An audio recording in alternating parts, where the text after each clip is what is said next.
हालांकि मेरी बुद्धि एक 10 साल के बच्चे जैसी ही थी, फिर भी मेरे अमीर पति ने कभी मुझसे नफरत नहीं की। जब उनकी कंपनी आर्थिक संकट में थी तब भी वह अपना काम छोड़कर हमेशा मेरे साथ रहते थे। वह अक्सर कहते थे कि मुझ में एक मासूम पवित्रता है, लेकिन जब उनकी सौतेली माँ को इसके बारे में पता चला तो वह गुस्से से भर गई। वह हमें शर्मिंदा करने के इरादे से हमारे घर आ गई, लेकिन मैंने मासूमियत में कह दिया कि सौतेली माँ जरूर बुरी इंसान होंगी। मेरी उस एक बात से वह गुस्से से कांपने लगी, क्योंकि उन्हें लगा कि मैं जानबूझकर उनका अपमान कर रही हूँ। लेकिन मेरे पति को विश्वास था कि मेरी मासूमियत उन्हें सौभाग्य दिलाएगी। फिर भी सौतेली माँ मुझे छोड़ने के लिए तैयार नहीं थी। एक दिन जब मैं घर पर अकेली थी तो वह मुझे अपने साथ ले गई ताकि एक बड़े भोज में मुझे सबके सामने शर्मिंदा किया जा सके। वहाँ सब लोग मेरे पति का मजाक उड़ाने लगे कि उन्होंने मुझ जैसी बेवकूफ औरत से शादी क्यों की। तभी एक नौकरानी ने मेरे सामने एक हड्डी फेंक दी, लेकिन मैंने वह हड्डी उठाकर सौतेली माँ को ही दे दी। इससे पहले कि वह गुस्सा होती, मैं जाकर उन्हीं के ऊपर बैठ गई। उसी समय मेरे पति वहाँ आ पहुँचे और यह सब देखकर नाराज होने की बजाय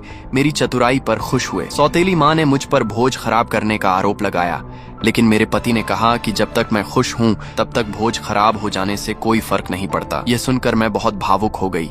इससे सौतेली माँ और भी गुस्सा हो गईं और बाद में ड्रेसिंग रूम में मुझे ढूंढकर पहले हुए अपमान का बदला लेने लगी। बहस के दौरान मैं अचानक सो गई तो उन्होंने नौकरानी को आदेश दिया कि मुझे वापस बॉयलर रूम में ले जाया जाए। तभी मेरे पूर्व मंगेतर ने मुझे देखा और मुझे अपनी खोई हुई मंगेतर के रूप में पहचान लिया। उसी पल मेरी आंखें खुलीं और मेरी याददाश्त वापस आ गई। तब मुझे पता चला कि मेरी याददाश्त खोने के पीछे उसी की साजिश थी, जिसके कारण मैं सब कुछ भूलकर सड़कों पर भटकने लगी थी। सौभाग्य से तब मेरी मुलाकात उस पति से हुई जिसने मुझे सच्चे दिल से अपनाया। इस बार मैंने अपने निर्दयी पूर्व मंगेतर से बदला लेने का फैसला किया और सबके सामने उसके काले कारनामों का पर्दाफाश कर दिया। जब सब लोग मेरी बातों पर विश्वास करने लगे तो उसने तुरंत कहा कि मैं पागल और बेवकूफ हूँ और मेरी बातों पर भरोसा नहीं किया जा सकता। यहाँ तक कि उसने अपने अंगरक्षकों को मुझे बाहर फेंकने का आदेश भी दे दिया। तभी ठीक उसी समय मेरे पति वहाँ आ गए और उन्होंने मेरे पूर्व मंगेतर को चेतावनी दी कि वह उनकी पत्नी को फिर कभी परेशान न करे। अगले ही पल